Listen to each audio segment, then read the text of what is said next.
हैं धान, गेहूं, गन्ना। जी। 3 फसल सबसे बड़ी फसल है। जी। तो इन तीनों फसलों का जब तक रेट बहुत बेहतर नहीं मिलेगा तब तक खेती जो है हर किसान का जो है फायदे का सौदा नहीं बन सकता। कहीं तो आप जब मिक्स क्रॉप करेंगे तो आपका हर समय जो है बैलेंस बराबर रहेगा।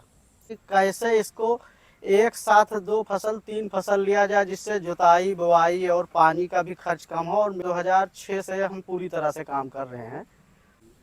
नमस्कार साथियों, आप देख रहे हैं द वॉइस ऑफ अवध पर। मैं हूं पवन पटेल। आज मैं आपकी मुलाकात एक ऐसे शख्स से करवाना चाह रहा हूं जो कि इस सुहावल की बहुत बड़ी प्रतिभा है किसानी के क्षेत्र में, और इनको बहुत सारे लोग जानते भी होंगे। बहुत सारे बड़े बड़े अवार्ड राष्ट्रीय और राज्य स्तर और जिला स्तर पर इन्होंने प्राप्त किया है।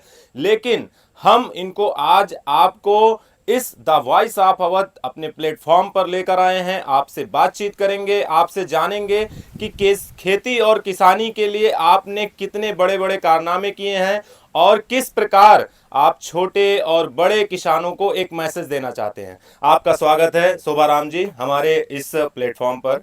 आपका निवास कहाँ पर है और आपके अंदर जो ये खेती का जज्बा है वो कब और कैसे आया? नमस्कार सर, आपके चैनल से आप सभी लोगों को बहुत बहुत धन्यवाद जो आप लोग यहाँ तक आए। और जैसे कि खेती की बात करते हैं तो सबसे पहले तो हम अपना परिचय देते हैं। हमारा नाम शोभाराम, गांव मखसूमगंज, जनपद अयोध्या का निवासी हूँ। ये खेती जो है हमारे पिताजी पहले से करते थे, तो ये सोच होती थी कि जैसे दिन रात इतनी मेहनत कर रहे हैं तो कैसे इसको कुछ और बदला जाए और बेहतर किया जाए।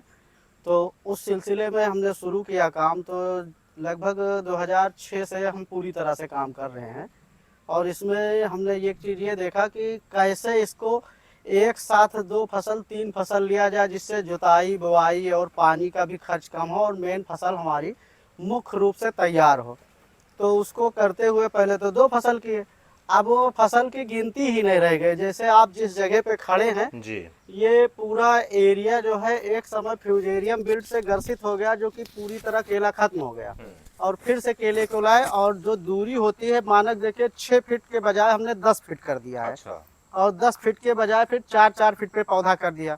अभी आप देख रहे हैं ये मिर्च के पौधे जो सूखे पड़े मिर्च के पौधे हैं, इसके ऊपर जो है तरोई लगी हुई है। इसमें लगभग अगर आपको शुरू से बताएं तो पहले तो हम लोगों ने जैसे पूरे में बैगन लगाया। इस खेत में आधे में मिर्च आधे में बैगन लगा, उसमें जो है पूरा बैगन लगा। आपका कहना है कि आप जहां एक किसान अपने जमीन पे कुछ समय में एक ही दो फसलों को उगाता है, आप उसी बीच में उतने ही समय में कई सारी फसलों को उगाने का जी काम करते हैं। जी उससे जी आप मुनाफा ज्यादा कमाते हैं। जी। और उससे क्या जमीन को भी कोई नुकसान होता है? नहीं, जमीन का नुकसान नहीं है, बदलते ये है कि जो हमारी मुख्य क्रॉप है अगर उसमें मान लीजिए कभी रेट नहीं मिला या किसी बीमारी के वजह से खराब हो गई तो कम से कम ये समस्या तो नहीं आएगी कि हमारी पूरी पूंजी पूरी तरह से खत्म हो जाए। खत्म हो जाएगी। तो इसके लिए जो है हर किसान को चाहिए अपनी जमीन का सही यूज करे। सही उपयोग करे। आप कहते हैं आप कोई यूरिया और इन ऐसी चीजों का यूज नहीं करते हैं, सब एकदम नहीं, जैसे नेचुरल चीजें रहती हैं। जो बड़े पौधे हैं इनके लिए जो है ज़्यादा ज़रूरत पड़ती है तो इनको समय समय पे दिया जाता है, जिसका कुछ लिक्विड जो है घोल बनाया गया है और उस घोल का असर दिख रहा है फसलों पे, जबकि खाद जो है बहुत कम दी गई। और उस लिक्विड के माध्यम से जो है जैसे बेस्ट डिकम्पोजर के साथ खाद जो है बनाई गई और बना करके लिक्विड को दिया गया, जिससे एक तरफ ये लागत कम हो। दूसरी चीज़ जैसे आपका धान हो गया, गेहूँ हो गया, तो उसमें जो है खाद ना के बराबर दिया जाता है, क्योंकि इन फसलों में इतना उर्वरक रहता है कि उनको बहुत आसानी से वो तैयार कर देता है। तो सोचने वाली बात यह है कि लोगों को ज़्यादा हरा भरा चाहिए, जबकि फसल अगर हल्की पीली है तो उसमें बीमारी भी नहीं लग रही है और कीड़े भी अटैक नहीं कर रहे हैं। ये चीज़ जैसे आपने अभी पीछे धान में देखा है और आगे आप देख ही रहे फसल कैसी है। तो एक ये सिस्टम हो गया कि आप जो है जैसे खरपतवार होता है उसकी नियंत्रण के लिए आप जो है उसमें मेहनत करते हैं, उसी तरह आप उन फसलों का चयन करिए कि जिस समय आप बुआई करते हैं तो उस बार एक बार जुताई हो गई, जब आप उसका जो है हार्वेस्ट करते जब उसको निकालते हैं तो फिर से एक बार आपकी निराई गुड़ाई हो गई। तो आप घास के बजाय फसल के ऊपर निर्भर हो जाइए, जिससे आपकी इनकम भी बढ़ जाएगी और आपकी फसल भी अच्छी होगी। तो अभी तक आप 2006 से 2025 में चल रहे हैं, माना जी। जाए तो लगभग 19 साल हो गए जी जी आपको इस क्षेत्र में आए हुए, कृषि जी क्षेत्र में। उसके जी पहले भी आप अपने पिताजी के साथ करते थे, जी लेकिन पूर्णतया आपको देखा जाए तो 19 साल से आप इस क्षेत्र में लगातार काम कर रहे हैं। जी जी। तो 19 साल का जो सफर रहा 2006 से आज 2025 में, कितना इसको बदलता हुआ किसानी के लिए देख रहे हैं? क्योंकि एक तरफ जहां पर राजनीतिक पार्टियां हों या जो अच्छे जानकार हैं, उनका कहना है कि किसान हमेशा घाटे में रहता है, हमेशा उसको नुकसान होता है, उसको बड़ी मुश्किलों का सामना करना पड़ता है, उसकी फसलें नहीं बिक पाती हैं। तो इसके लिए आप क्या मैसेज देना चाहेंगे? सबसे बड़ा मैसेज यही है कि जैसे आप दूसरों को देख करके काम करते हैं, अगर बगल के किसान ने आलू बोया तो हमको भी आलू बोना है। और उसी जगह में जब आप सोच रहे हैं कि उसको हम 10,000 रुपये आलू में मिला है तो हमको भी मिलेगा, तो तीसरा भी कर रहा। जब सब लोग आलू पे ही चले जाएंगे तो दूसरी फसल आपकी जो है महंगी हो जाएगी और वो फसल आपकी सस्ती हो जाएगी। आपका कहने का मतलब ये है कि अगर कोई आलू बो रहा है तो किसी को फिर अन्य फसलों को भी बोना चाहिए, बोना जिससे एक चाहिए, बैलेंस बना रहे बैलेंस बना और रहे, कोई चीज बहुत ज्यादा हाई और कोई चीज बहुत ज्यादा लो ना होने पाए। ना होने पाए। या मान लीजिए अगर आपके पास खुद का खेती किसानी आप आइए कर चलते रहे हैं। हैं तो आप कम से कम 4 से 5 फसल आप अपने आराम खेत आराम में से। रखें। जी जैसे मान कर चलिए एक मुख्य क्रॉप हो गई, जी। एक आपके खाने के लिए हो गया, दूसरा आपके नगद के लिए जो है सब्जी वगैरह हो गई जो आपकी मंडी से आपका हो जाए, तीसरा जो है आपका कुछ मसाला वर्गीय भी होना चाहिए, जैसे लहसुन हो गया, लहसुन हो गया। धनिया हो गया, मिर्च हो गई सूखी। तो जैसे कभी कभी उसको भी बहुत अच्छा रेट मिलता है, जैसे पिछले साल 400-500 रुपए किलो लहसुन बिका। अब सब लोग सोचेंगे कि लहसुन ही बोया जाए, और लहसुन जब बीज का समय आएगा तो उस समय जो है सब लोग जब बीज बेचेंगे तो बाकी लोग लहसुन कहाँ लेके कहाँ जाएंगे। लेकर जाएंगे? तो बीच बीच में जो है खराब जो है चेंज करनी चाहिए और देखना चाहिए कि किस में क्या चीज है। तो आप जब मिक्स खराब करेंगे तो आपका हर समय जो है बैलेंस बराबर रहेगा, किसी तो क्या प्रकार की दिक्कत नहीं होगी। ऐसा होगा कि हमारे किसानों को लाभ ही हो, उनको हानि ना हो किसी प्रकार से? देखिए एक चीज तो सबसे बड़ी चीज ये है कि जब तक अपने यहाँ जो दिख रहे हैं धान गेहूं गन्ना, जी 3 फसल सबसे बड़ी फसल है। जी।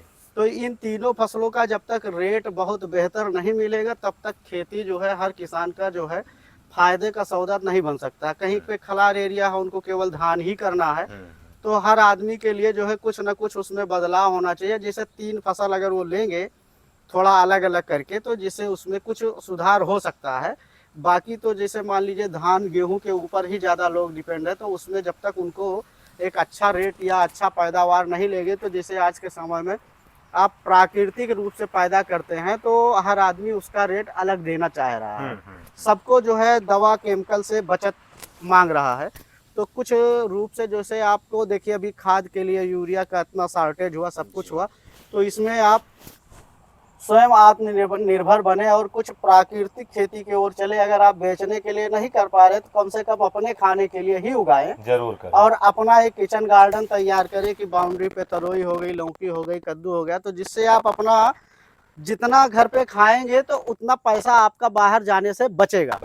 तो एक ये भी बचत है आपकी, किसानों के लिए एक तरीके से ये भी ये एक भी बचत बचत है। है। तो अभी तक आप इस पिछले 19 सालों में हमारे जो दर्शक हैं उनको ये बताइए, अभी तक आप कितने अवार्ड पा चुके हैं, राष्ट्रीय स्तर से लेके राज्य स्तर से लेके और जिले लेवल पर? लगभग अवार्ड की बात करें तो 40 अवार्ड के प्लस हैं हमारे पास। अच्छा। जैसे कुछ पहले जब इसका महत्व नहीं समझते थे तो इधर उधर रख देते थे, तो कुछ खो भी गए मानकर चलिए सर्टिफिकेट। और अभी हमें हाल ही में जो है CISH में जो है बेस्ट फार्मर का अवार्ड मिला है।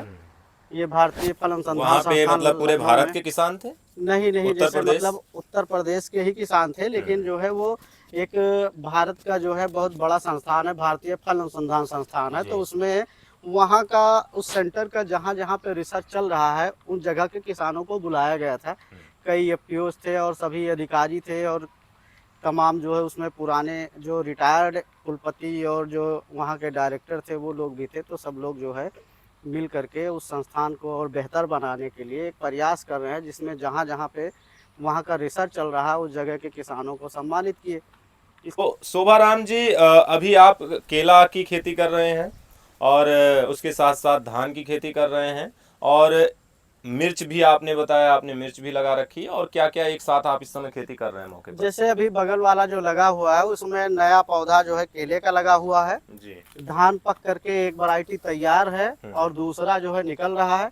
उसके बीच में इस बार गेंदे का फूल का जो ट्रायल किया वो बहुत अच्छा था। आने वाले समय में मानकर चलिए आपको आप यानी मतलब धान के ही खेत में बीच में, गेंदे का फूल और केला मतलब एक ही खेत में तीनों चीजें? तीनों चीजें हैं। और हमारे दर्शक इसको मैं दिखा भी रहा हूं इस वीडियो के ऊपर कि कैसे इन्होंने एक ही खेत में अपना जो है धान, उसके बाद में फिर जो है क्या कहते हैं गेंदा और केला, ये तीनों चीजें कैसे इन्होंने लगा रखी है वो आप देख भी रहे हैं इस वीडियो में। तो शोभाराम जी, सबसे बड़ा सवाल आता है कि किसानी जीविका चलाने के लिए, परिवार चलाने के लिए किस हद तक बेहतर है? अब हमारे हिसाब से तो बहुत अच्छा, हमको पसंद आया और हम काम कर रहे हैं और काम करने के साथ नाम भी हो रहा है। आप देख ही रहे हैं कि जी। जितने अवार्ड मिले हैं, प्रदेश स्तर के भी अवार्ड मिले हैं, जनपद के तो बहुत से मिले हैं, मंडल स्तर के लगभग 10-12 अवार्ड हैं और राष्ट्रीय स्तर के हमारे पास 5 अवार्ड हो चुके हैं। कैसे किया जाए, जैसे आप देखिए ये किनारे किनारे आम के पौधे हैं जी। और आम के पौधों के नीचे देखिए ये हल्दी लगी हुई है, उसी के नीचे सूरन भी है।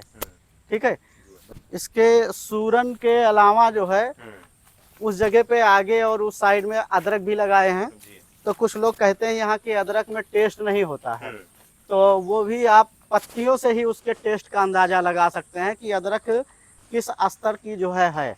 इसके अलावा अगर आप देखें तो फैजाबादी बंडा भी अपने पास है, अच्छा। जो अपने खाने के लिए ही रख रहे हैं। इसके अलावा जैसे आप देख ही रहे हैं कि धान, गेहूं और इसके अलावा मक्का भी जो है इस खेत में 2 बार लिया गया। अच्छा। एक ठंडी के समय लिया गया जो करीब 30 रुपए किलो बिका और इसके बाद फिर दूसरी बार उसी खेत में लिया गया जो करीब 10 से 12 रुपए में बिका। बाकी बेचे नहीं, उसको सिर्फ ये ट्रायल के लिए लिए थे कि अब बड़े केले में मक्का हो सकता है, तो वो हुआ और ज़बरदस्त बाली आई, जिससे जो है कई वैज्ञानिक भी आए थे, उसको देखे भी। और तो क्या जैसे सरकार का या फिर यहाँ पे अपने जिले पे इन सब चीज़ों में आपको सहयोग बराबर मिलता है किसानी के लिए? जैसे जो बीज चाहिए बीज भी मिल जाता है। बाकी जैसे मानकर चलिए अगर सब्सिडी की बात की जाए तो हम लोगों की एरिया बहुत छोटी है, तो उतनी बड़ी में मतलब जो हो सकता है सरकार से अब तक जो सब्सिडी वगैरह जो चाहिए वो मिल रहा था। जैसे केले पे सब्सिडी चाहिए तो वो भी मिल जाती थी। जब जिस लायक आप रहेंगे तो उसको आपको मिलेगा।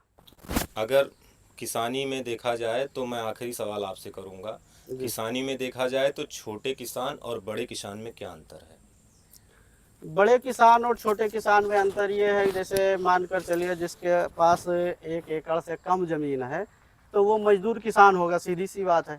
तो मजदूर किसान है तो उसको अपने हाथ से सब काम करना पड़ेगा। और जब बड़े किसान हैं उनके पास अगर मशीनरी नहीं है तो उनको बहुत दिक्कत होती है। जो हमने देखा है कि उनका जब धान कटाई का समय आया तो अगर कंबाइन नहीं चल पा रही तो बेचारे खड़े हैं, बहुत मायूस हो जाते हैं। मौसम को देखते हुए कभी कभी धान पूरा ख़राब हो गया, कभी गेहूं पूरा ख़राब हो गया। तो सही मायने में सब्सिडी की बहुत ज़्यादा ज़रूरत तो सरकार को बड़े किसानों को देखने के लिए है, क्योंकि बड़े किसान जिस तरह से नुकसान में आ रहे हैं देश का भविष्य वही संभालेंगे। और अगर उनके पास अगर वो लोग खेती छोड़ देंगे तो छोटे किसान से थोड़ी देश चल पाएगा। तो पहले बड़े किसानों को संभालना होगा। बड़े किसानों को संभालना होगा। बिल्कुल। तो अगर कोई मैसेज एक आप देना चाहें किसानों के लिए, चाहे वो छोटा हो या बड़ा किसान हो, तो क्या मैसेज देना चाहेंगे अब हमारे मैसेज माध्यम से? जैसे हमने बताया आपसे कि कम से कम 4 से 6 फसल वो करे। जैसे फिक्स में मान लीजिए आपका गन्ना हो गया, बाकी धान गेहूं आप कर ही रहे हैं। खाने के लिए आप अपना प्राकृतिक रूप से करिए। जैसे प्राकृतिक रूप से जितनी आप खेती करेंगे तो आपके जेब के ऊपर उतना लोड कम होगा। दूसरी चीज़, थोड़ा साग सब्जी मसाले की व्यवस्था आप करेंगे तो आपको बाहर भी नहीं जाना पड़ेगा, तो जो बाहर पैसा जाता है वो भी आपका बचेगा। बस ये चीज़। तो अगर कोई किसान आपसे कुछ राय लेना चाहे तो क्या उसको आप अपना नंबर शेयर करना चाहेंगे? नंबर की बात करें तो हर समय फ़ोन आता रहता है, बहुत परेशानी होती है, तो हाँ। नंबर की बात नहीं है। लेकिन जो आदमी यहाँ पे आते हैं तो उनको पूरी तरह संतुष्ट करके भेजा जाता है। जैसे अभी कल एक किसान आए थे बिजली से पूछते हुए। बिजली जो हाँ गहन्ना मीसा के पास हाँ, में, वहाँ बड़ा पे गांव है के एक पास। ननकू यादव जी थे, तो वो जी। आए हुए थे। तो उनके केले में जो है समस्या आई और उन्होंने क्या किया, केले में घास की दवा डाल दिए तो पौधे पे असर आ गया। तो उसके लिए दवा बताया गया कि आप ये दवा डालिए। जिससे तो आपको मतलब राहत अगर मिल कोई किसान आपके पास आना चाहे तो किस रास्ते से और कहाँ से आ सकता है जो आप तक पहुँच पाए? जाए। जैसे मखसूमगंज चौराहे पे वो पहुंच जाए, किसी से भी पूछेगा हमारा नाम, तो हमारे खेत तक उसको पूरा रास्ता मिल जाएगा। इसके अलावा गूगल मैप पे शोभाराम कृषि केंद्र का नाम डालेंगे तो उनको वो लोकेशन मिल जाएगी। लोकेशन मिल जाएगा। इसके अलावा फेसबुक चैनल हमारा है, उस पर भी वो देख सकते हैं। जो भी क्रॉप लगी हुई है उसकी फोटो बराबर पड़ती रहती है। शोभाराम नाम से है शोभाराम। जी। तो आप दवाई साफ अवध पर शोभाराम जी को सुने अभी तक, इन्होंने कैसे छोटी छोटी बारीकियां बताई और कैसे इन्होंने छोटे से लेके बड़े किसान को सहयोग करने की बात कही। तो हमारा उद्देश्य है कि ऐसी प्रतिभाओं को आप सबके बीच में लाने का। तो आप सबसे मेरा निवेदन है कि आप मुझे अगर फेसबुक पे देख रहे हैं या इंस्टाग्राम पे देख रहे हैं तो इसको आप फॉलो करें पेज को। आप अगर यूट्यूब पे देख रहे हैं तो चैनल को सब्सक्राइब करें और इस वीडियो को अधिक से अधिक सभी किसानों को शेयर करें जिससे कि उनको किसानी का लाभ मिल सके। मैं पवन पटेल, दवाई साफ अवध से, धन्यवाद।